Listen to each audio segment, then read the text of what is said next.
Hey, what's up, everybody? DJ Keo here. And we got to talk about the census. Every year, I always make a big deal out of this thing because this thing is fascinating to me. I always like to know, what the demographics are for DJs. Like, I want to know the nuts and bolts about the industry, what's going on, who's doing stuff, which software company's bigger, which one's smaller, who's gaining ground, who's losing ground, yada yada, the whole gambit. I'm completely fascinated. And you know what? That's the thing about me. I've always been like that. I've always been completely fascinated with how something works. And so it's just not enough to be part of something. I need to know the nuts and bolts about this thing. So every year, Digital DJ Tips, shout out to Phil over there, he makes this census. He puts the census together and it compiles like 30 something thousand, 40,000 DJs from around the world fill out this survey. Things that were interesting about this survey this year, they included questions about the beer virus. You can't call it by its correct name on YouTube, otherwise they'll make your video disappear. So I call it the beer virus. So we have questions about that. Got an update between what's going on with these companies. There's been a battle, and one of the most fascinating things to me about this year was the strides that Rekordbox has made over Serato. Serato is the bona fide king for the longest time. I say the last 10 years going strong, at least. Serato has been like the bona fide king of DJ software for the last little while. And to see Rekordbox just completely take over and start dominating the way they're doing is fascinating to me. Now, I did call this, I think 3 years ago, 4 years ago. I was like, hey, everybody, watch out for Rekordbox. It's going to be a problem. I did say that. Listen, I bring receipts on this channel. I always talk about stuff I know.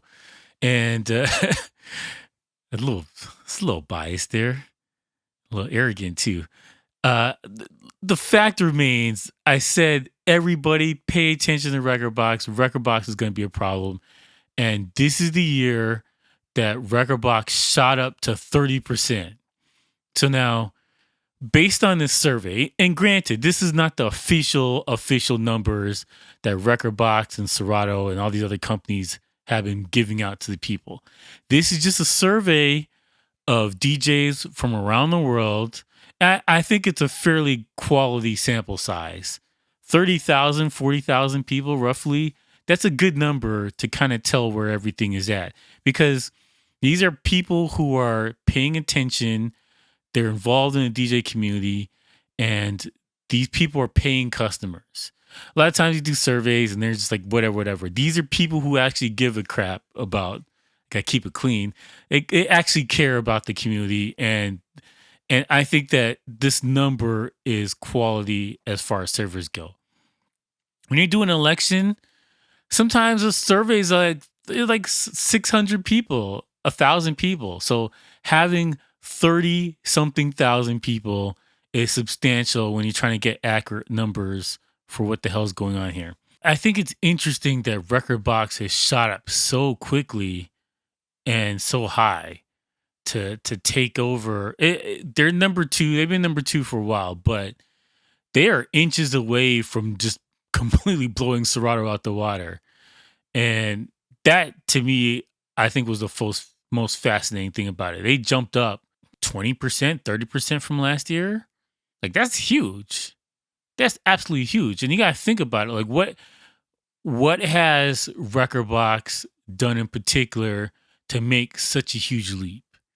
Think about it. Like, this past year, 2020, I say 2019 to 2020, major gear wise, we've had, well, S11, S7, that's the tail end of last year, this year. Before that, 3,000 was last year. Honestly, I can't think of a major thing that's come out gear wise that would nudged the needle towards Rekordbox.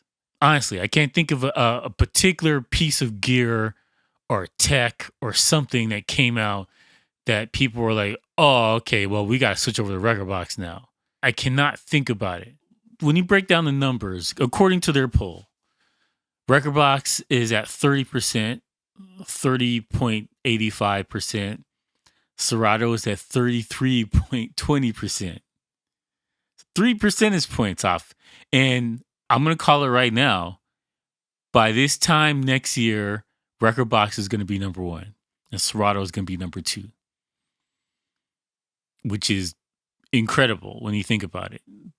From going from nothing to being number 2, who about to overtake number 1 in just a couple short few years, that's impressive.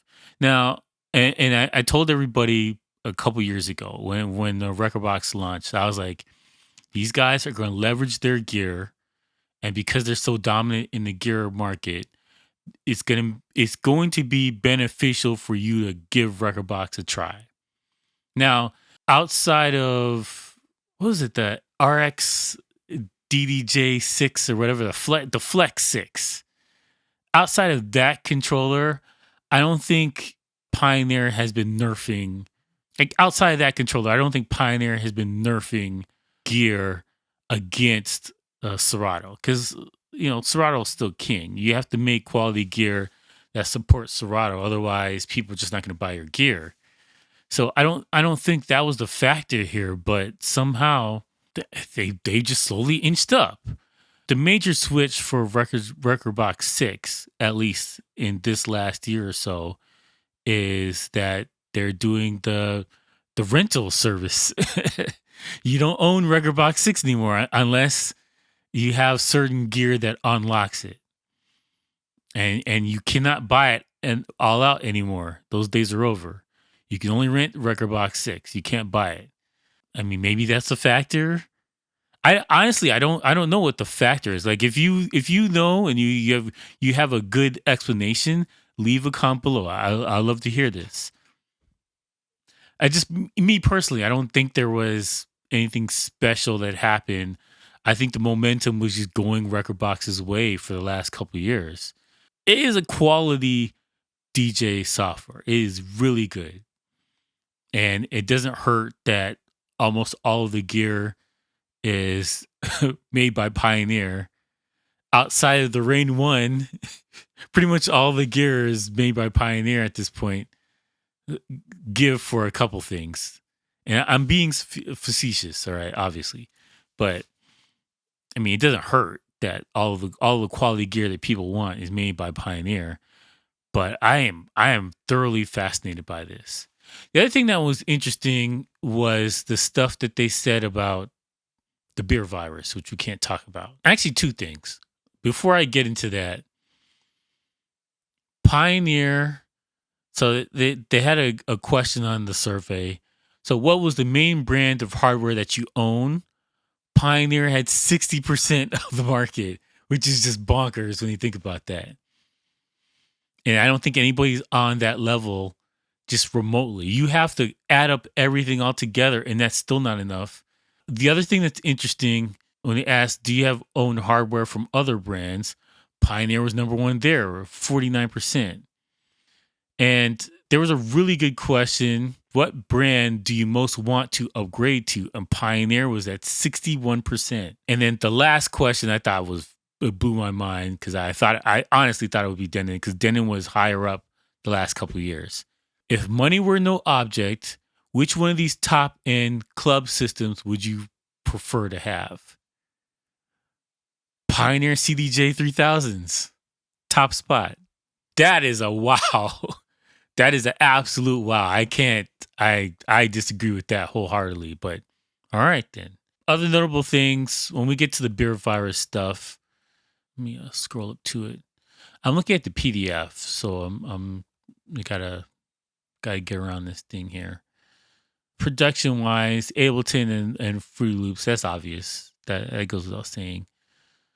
Most people don't produce their own music but want to. That's fascinating.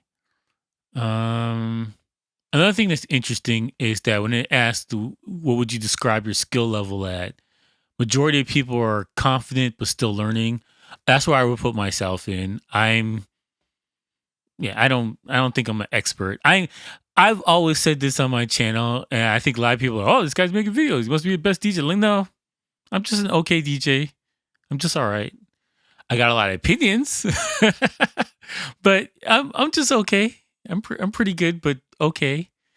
Mixing is my forte. I can't scratch for crap, but I'm very good with the mixing and that kind of stuff. Here's the stuff that I wanted to get to about the beer virus. Question was, have you spent more time DJing now that you can't go outside? And 61% said yes. I did make time for doing mixes and just trying to organize and actually just fooling around, having fun with it. I, when and it's not humble brag, but like when you're busy with other jobs and stuff like that, especially for people where DJing is a hobby, like people don't have time when you have like a busy life with a regular job.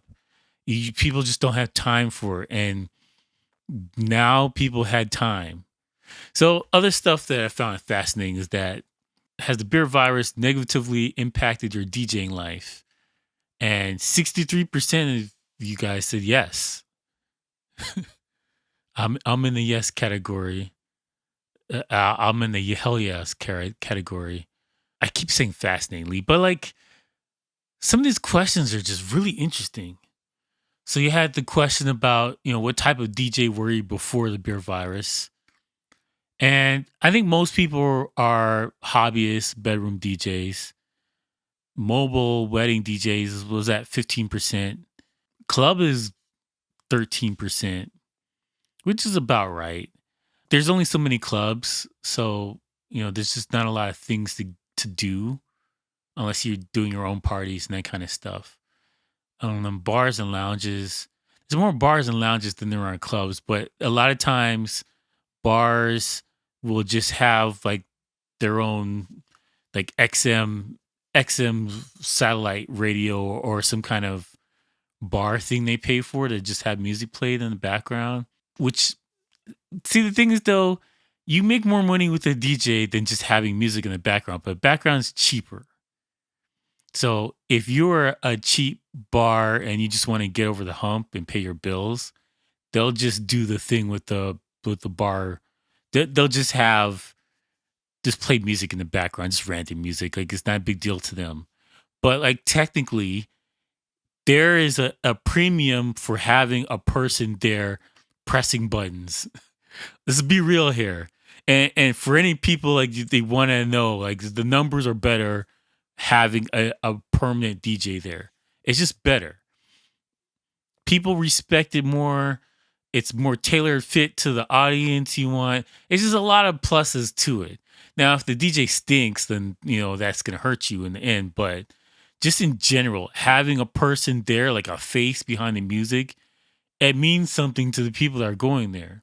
The other thing that I found interesting was the platforms people use to promote stuff. I think Facebook was at 54%. And I think that sounds about right. Facebook, at least back in the day when people first started going on Facebook was the official place to promote parties and to get followers for promoters and DJs and that kind of thing. Facebook was it. Twitch and Instagram and all these other things came up, but at the end of the day, Facebook was it. That was the main place to go to find people to go to your events. And it's kind of died off now, but it's still like the bulk of it's the main thing. Live streaming was interesting because most people don't. I think the people who do it regularly, I can't say regularly the people who do it all the time right now is 16%. Not a lot. It's not a lot. A lot of people have tried. Most people want to, but they haven't done it yet, so they don't know what it is really. So it's like 48% want to, but haven't done it, and so they don't know what it's going to be like when they actually do it. And I think there's a bunch of people who did it and it flamed out, and they're just like, "Oh, this is a waste of time," so they didn't bother anymore. And again, like based on majority of people who are part of this platform, the Digital DJ Tips platform, they're most people, they're professional DJs. They've been DJing for a while. Like the bulk of people from 3 to 10 plus years, that's the bulk of it right there. That's over 60% is the three years to 10 plus years. If you've been doing it for 3 years, I'm like you're a professional DJ. And my motto for professional DJs has always been, do you make money from this? Yes, you're a professional DJ. People get nitpicky and all this crap about, oh, you're not a real DJ, yeah, of the gear and all this crap. Do you make money from this? Even if it's a part-time gig, you're a professional DJ in my eyes. And I think we're being silly about it and trying to. There's something about the DJ community where we try to weed people out instead of embrace and bring people in. And like we need to reverse that like now. So the other thing was I say the last thing, I'm going to keep saying the other thing that's interesting. The last thing I want to talk about is what percentage of income comes from DJing right now. And it is 71% of the DJs that did the survey is at zero, which is crazy. Absolute crazy. That's just, man, we got to get back. We honestly got to get back to this thing. Yeah, that's all. I don't want to drag this out too long, but we definitely got to get back to this thing. Anyways, I think I'm done with this. Check out the survey. It's on the website. I'm gonna throw the link down below. And let me know what you guys think about this survey, especially about the gear and who's working now and who's not working now. Anyways, thank you for watching. If you would like to support the channel, hit the Teespring store. DJ Keo link is in the description. You can support the channel that way. Thank you for watching. Please like and subscribe, and peace out.